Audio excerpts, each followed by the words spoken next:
গ্রীষ্ম বর্ষা বিনীতি ভরসা। হ্যাঁ, বিনীত শপিং সিটি। নমস্কার, আপনারা দেখছেন হুগলি আপডেট। আপনাদের সঙ্গে আমি উষা। আসছি খবরে। আবারও চুঁচুড়া থানার পুলিশ গ্রেপ্তার করল চুঁচুড়া প্রাক্তন বিধায়ক অসিত মজুমদারকে। অভিযোগ তোলাবাজি। আজ ঐতিহাসিক 21শে জুলাই শহীদ স্মরণ অনুষ্ঠানে কলকাতায় যাওয়া হলো না প্রাক্তন বিধায়ক অসিত মজুমদারের। আজ সকালে চুঁচুড়া থানার পুলিশ বাড়ি থেকে ডেকে নিয়ে আসে। তারপর তোলাবাজির মামলায় গ্রেপ্তার করা হয় অসিত মজুমদারকে। চুঁচুড়া থানার পুলিশ চুঁচুড়া হরগৌরী তলার বাসিন্দা শ্রীমতী জ্যোৎস্না হাজরার এক লিখিত অভিযোগের ভিত্তিতে ভারতীয় ন্যায় সংহিতার BNS 30 নম্বর ধারাসহ বিভিন্ন ধারায় একটি মামলা চুঁচুড়া থানার কেস নম্বর 298 20/7/26 রুজু করেছে। অভিযোগকারীর দাবি 2013 সালে নিজের একটি আবাসন প্ল্যান অনুমোদনের জন্য জমা দিলে তৎকালীন বিধায়ক অসিত মজুমদার এবং চুঁচুড়া পৌরসভার তৎকালীন চেয়ারম্যান গৌরীকান্ত মুখোপাধ্যায় তাদের সরকারি পদের অপব্যবহার করেন। অভিযোগ অনুযায়ী একটি গ্যারেজ চাঁদুদাস নামে এক ব্যক্তির নামে বিনামূল্যে দানপত্র করে দেওয়ার জন্য তাকে ও তার পরিবারকে প্রাণনাশের হুমকি দিয়ে বাধ্য করা হয়। 2014 সালের শেষের দিকে সেই দানপত্র নিবন্ধিত হওয়ার পরই তার আবাসন প্ল্যানটি অনুমোদন পায়। পরবর্তীতে অভিযোগকারিনী সেই দানপত্র বাতিল করার আবেদন জানালে তাকে পুনরায় হত্যার হুমকি দেওয়া হয়। তদন্ত চলাকালীন তদন্তকারী আধিকারিক আইও বেশ কিছু গুরুত্বপূর্ণ নথি বাজেয়াপ্ত করেছেন। আজ প্রাক্তন বিধায়ক অসিত মজুমদারকে জিজ্ঞাসাবাদ করার পর তাকে গ্রেপ্তার করা হয়। আজই তাকে মাননীয় আদালতে পেশ করা হয়। এই প্রসঙ্গে বিজেপি নেতা তপন পাল এক সাক্ষাৎকারে জানান, দেখুন, যেমনি কর্ম তেমনি তার ফল। উনি যেরকম কর্ম করেছে তার ফল ওনাকে ভোগ করতে হবে। আর এত কিছু ঘটনা, এগুলো তো আমরা জানতেই পারতাম না। যদি পুলিশ আজকে অ্যাক্টিভ না হয়ে এই কাজগুলো করতো তাহলে তো আমরা জানতেই পারতাম না যে এত ঘোটালা আছে, এত দুর্নীতি আছে, এত স্বজন পোষণ আছে, এত মিথ্যাচার আছে, এত তিনি দুর্নীতির কাজ করেছেন।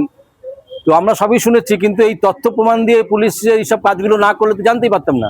অর্থাৎ এইটুকু পরিষ্কার হয়ে যাবে যে যেরকম কর্ম উনি করেছেন তার ফল ভোগ করতেই হবে। আর আমাদের প্রশাসন, পুলিশ প্রশাসন যে স্বচ্ছ প্রশাসন, এখানে কোনো রাজনৈতিক দলের আঙুলি এনে চলে না। প্রশাসন নিরপেক্ষভাবে তদন্ত করছে, নিরপেক্ষভাবে কাজ করছে। আগের যে ছিল আইনের শাসন ছিল না, শাসকের আইন ছিল, কিন্তু বর্তমানে যে শাসন তৈরি হচ্ছে সেটা হচ্ছে শাসকের আইন চলবে না, আইনের শাসন চলবে। স্বাভাবিকভাবেই পুলিশ নিরপেক্ষভাবে এটার ইনভেস্টিগেশন করছে। ইনভেস্টিগেশন করে যে পুলিশ যেভাবে যা স্টেপ নিয়েছে, কারণ এইটা পরিষ্কার হয়ে গেছে যে। হুগলি থেকে চন্দ্রনাথ দত্তের রিপোর্ট, হুগলি আপডেট। বাবার শহীদ বেদি থেকে তৃণমূলের মালা সরিয়ে দিলেন বরানগরের শহীদ বিশ্বনাথ রায়ের ছেলে। আজ 21শে জুলাই কলকাতা ধর্মতলায় দুই তৃণমূল শহীদ দিবস পালন করছে। অন্যদিকে বরানগরের শহীদ বিশ্বনাথ রায়ের ছেলে বাবার শহীদ বেদিতে তৃণমূলের মালা সরিয়ে নিজেদের মালা পরালো। তারপর জুতোর মালা মমতা ব্যানার্জির গলায় পরালো। বরানগরের শহীদ বিশ্বনাথ রায়ের ছেলে এ বিষয়ে এক সাক্ষাৎকারে জানান, মালা দিলাম, উনি সারা রাজ্যবাসীকে 15 বছর ধরে জুতো পরিয়েছে, জুতো মেরেছে। প্রত্যেকটা কর্মক্ষেত্রে উনি জুতো মেরে মেরে চুরি করে তার লোকেদেরকে ভরিয়ে সেই দপ্তরে স্ক্যাম করেছে। তাই এই স্ক্যাম আর এই লোককে জুতো মারার আজকে প্রতিফলন ওনার গলায় জুতোর মালা। কমিশন রিপোর্ট তো উনি দাবিয়ে রেখেছিল। কমিশন রিপোর্ট দিলে তো ওনার চোরের আগেই পর্দা ফাঁস হয়ে যেত। Bureau report, Hooghly update. এখন নিয়ে নেব বিজ্ঞাপন বিরতি। বিরতির পর ফিরে আসছি খবরে। ইস্কন ব্যান্ডেল চুঁচুড়া আউটপোস্টের উদ্যোগে আগামী 16ই জুলাই রথযাত্রা 2026 অনুষ্ঠিত হতে চলেছে। রথযাত্রার শুভারম্ভ চুঁচুড়া সুকান্ত নগর সুকান্ত স্মৃতি জিটি রোড থেকে। পুনর্যাত্রা 24শে জুলাই মাসির বাড়ি নবীন সংঘ 1 নম্বর কেওটা শাহগঞ্জ হুগলি থেকে অনুষ্ঠিত হবে। সবারই করি আহ্বান। আপনার চোখ যত্নের দায়িত্ব আমাদের। চোখের যে কোনো সমস্যায় চিকিৎসায় অরূপ বসু পরিচালিত EMLC আই হাসপাতাল, চোখের যত্নে সর্বক্ষণ। বড়বাজার, পুরনো লঞ্চঘাট, চুঁচুড়া, হুগলি। একই ছাদের তলায় অত্যাধুনিক কম্পিউটারাইজড চক্ষু পরীক্ষার পর চশমা ও লেন্স প্রদান, ছানি, রেটিনা অপারেশন, মাইক্রোসার্জারি। চক্ষু বিশেষজ্ঞ চিকিৎসক অরূপ বসুর তত্ত্বাবধানে EMLC তে চোখের চিকিৎসা মানেই ইএমএলসি আই হাসপাতাল। মোবাইলে যোগাযোগ 9874879507, আরও একটি নম্বর 9903077221, এছাড়া 9875466020 ELMC। is a holistic weekend destination for friends, family, and couples and offers magic to soothe your body, mind, and soul.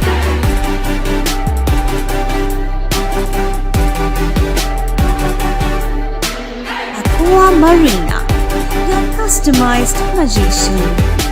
Welcome aboard and see the magic unfold. Amala nursing home.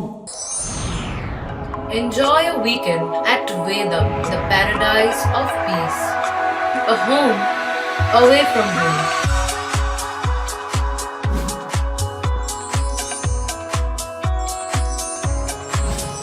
See yourself resonating with the nature.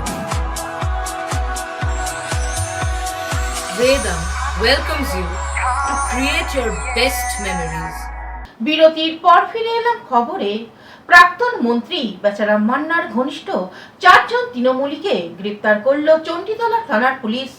প্রাক্তন মন্ত্রী বেচারাম মান্নার ঘনিষ্ঠ 4 তৃণমূল নেতাকে গ্রেপ্তার করল হুগলির চণ্ডীতলা থানার police. Chanditala 2 নম্বর ব্লকে পঞ্চায়েত সমিতির সভাপতি জয়দেব রক্ষিত, বেগমপুর গ্রাম পঞ্চায়েতের তৃণমূল সদস্য সুকুমার দেবনাথ এবং প্রাক্তন সদস্য দিবাকর কুণ্ডু ও তৃণমূল নেতা সুব্রত ঘোষকে তোলাবাজি, হুমকি সহ একাধিক অভিযোগে গ্রেপ্তার করা হয়। এই প্রসঙ্গে সিঙ্গুর পঞ্চম মণ্ডলের সভাপতি শেখর দাস এক সাক্ষাৎকারে জানান, দেখুন, এই চণ্ডীতলা 2 নম্বর পঞ্চায়েত সমিতির সভাপতি এবং বেগমপুর পঞ্চায়েতের সদস্য সহ যে দুজনের কথা আপনি বলছেন, সেখানে একটাই কথা বলবো, এদের নামে গুরুতর অভিযোগ আছে।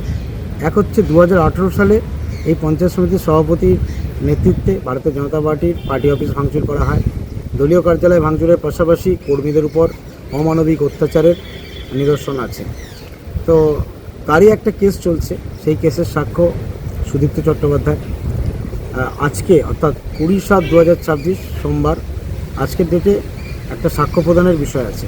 এই সাক্ষ্য প্রদানে যাতে না যায় সেজন্য সুদীপ্ত চ্যাটার্জিকে তারা বলে, এবং সুদীপ্ত চ্যাটার্জি অস্বীকার করে যে না, আমি কোর্টের বিষয় কোর্টেই মিটাবো, তো অবশ্যই যাব। তারপরে তাদেরকে সুদীপ্ত চ্যাটার্জি এবং উত্তম ভট এদেরকে প্রাণে মারার অভিযোগ আছে, প্রাণে মারতে চাওয়ার অভিযোগ আছে, মারধর করার অভিযোগ আছে, হার ছিনতাই আছে, এই সমস্ত বিষয়গুলো আছে। তো দুর্নীতিগ্রস্ত সরকারের। হুগলি চণ্ডীতলা থেকে কৌশিক ঘোষের রিপোর্ট, হুগলি আপডেট। নিষ্ঠা পরিশ্রমের সাফল্যে হুগলি তারকেশ্বর কোচিং সেন্টার। হুগলির তারকেশ্বর থেকে উঠে এলো এক অনুপ্রেরণামূলক সাফল্যের গল্প, যা আজ গোটা পশ্চিমবঙ্গের কাছে এক নজির হয়ে দাঁড়িয়েছে। অর্থের অভাব, পরিকাঠামোর সীমাবদ্ধতা সব বাধা অতিক্রম করে শুধুমাত্র নিষ্ঠা, পরিশ্রম এবং ভালোবাসার জোরে একের পর এক সাফল্য অর্জন করে চলেছে তারকেশ্বর কোচিং সেন্টার। এই কোচিং সেন্টারের সূচনা করেছিলেন প্রয়াত কোচ স্বর্গীয় শিবপ্রসাদ ধারা। তার স্বপ্ন ছিল গ্রাম অঞ্চলের ছেলে মেয়েদের খেলাধুলার মাধ্যমে প্রতিষ্ঠিত করা এবং তাদের জীবনে নতুন দিশা দেখানো। তার অবর্তমানে সেই স্বপ্নকে বাঁচিয়ে রেখেছেন তারই ছাত্র ও সহকর্মীরা। বর্তমানে রাজদীপ কারক, আশিস শ্রী, বিপ্লব সামুই এই দলগত প্রচেষ্টাতেই এগিয়ে চলছে এই কোচিং সেন্টার। গত 9 জুলাই থেকে শুরু কলকাতা সাই ক্যাম্পাসে শুরু হয়েছিল 74তম West Bengal state athletics championship. রাজ্য স্তরে এই অ্যাথলেটিক্স মিটে তারকেশ্বর কোচিং সেন্টারের পারফরমেন্স সত্যি অভাবনীয়। সেন্টারের মোট 52 জন প্রতিযোগী বিভিন্ন ক্লাবের হয়ে বয়স ভিত্তিক বিভাগে অংশগ্রহণ করে এবং সেখান থেকেই আসে রেকর্ড ভাঙা সাফল্য। এই বছর মোট 54টি মেডেল জিতে নেয় তারকেশ্বর কোচিং সেন্টার, যার মধ্যে রয়েছে 22টি সোনার পদক। গত বছরের তুলনায় এই সংখ্যা উল্লেখযোগ্যভাবে বেশি, কারণ গতবার মোট 42টি মেডেল জিতেছিল। শুধু মেডেল নয়, রেকর্ডের দিক থেকেও এই বছর ছিল অসাধারণ, যা প্রমাণ করে তাদের প্রশিক্ষণের মান ও নিষ্ঠার স্তর কতটা উচ্চমানের। এই সাফল্যের পেছনে সবচেয়ে বড় যে বিষয়টি কাজ করেছে তা হলো সম্পূর্ণ বিনামূল্যে ছেলেমেয়েদের প্রশিক্ষণ দেয়া হয়। এ বিষয়ে তারকেশ্বর কোচিং সেন্টারের বর্তমান কোচ রাজদীপ কারক সহকারী আশিস সি কি জানাচ্ছেন শুনে নেব। কঠোর পরিশ্রমের মধ্যে আমরা বর্ষাকালে মাঠ পাইনি, ওটা রোডে করিয়েছি। ওরা কলকাতায় ছুটিছি দৌড়ে, সেখানে সকালবেলা যেতাম, বিকেলে বাড়ি ফিরতাম, আবার বিকেল থেকে সেখানে রাস্তাতে প্র্যাকটিস করে পরিশ্রম করে পুরো ভালো রেজাল্ট করেছি। এই তো মাঠের অবস্থা দেখতে পাচ্ছেন, এর মধ্যেও খালি পায়ে দৌড়িয়েছি ছেলে মেয়েদের ঘরে নিয়ে, আমাদের ভালো রেজাল্টও হয়েছে। কি মানে আমরা সত্যি কথা বলতে কি, যাবার আগের দিন যেদিন লাস্ট প্র্যাকটিস হচ্ছে মাঠে, সেই দিন 10 মিটারের একটা ফাঁকা জায়গা পেয়েছিলাম। সেইখানে এতগুলো ছেলে মেয়েকে প্র্যাকটিস করিয়ে মাত্র 10 মিটার, ওই 10 মিটার জায়গার মধ্যে এদিকে প্র্যাকটিস করিয়ে ফাইনাল প্র্যাকটিস করিয়ে এদিকে স্টেট মিটে নিয়ে গেছি। মানে মাঠের এতটাই খারাপ অবস্থা ছিল। আর সবচেয়ে বড় কথা, মাঠের জল নিকাশি ব্যবস্থা একদম নষ্ট হয়ে গেছে, মাঠে জল দাঁড়িয়ে যাচ্ছে। তার উপর হচ্ছে বিভিন্ন লোক, বিভিন্ন অন্যান্য ছেলেমেয়েরাও মাঠে ঢুকে মাঠকে একদম নষ্ট করে দিচ্ছে। তো এই ব্যাপারগুলো যদি ঠিকঠাক হওয়া যায়, মাঠটা আগে অনেক সুন্দর ছিল, সেই রকম সুন্দর যদি মাঠ চলে আসে, আমরা কথা দিচ্ছি এর থেকে অনেক অনেক অনেক ভালো রেজাল্ট আমরা দেবো। হুগলি তারকেশ্বর থেকে আশিস কুমার ঘোষের রিপোর্ট, হুগলি আপডেট। এখনকার মতন খবর এই পর্যন্তই। প্রতিদিন দেখুন হুগলি আপডেট। নমস্কার।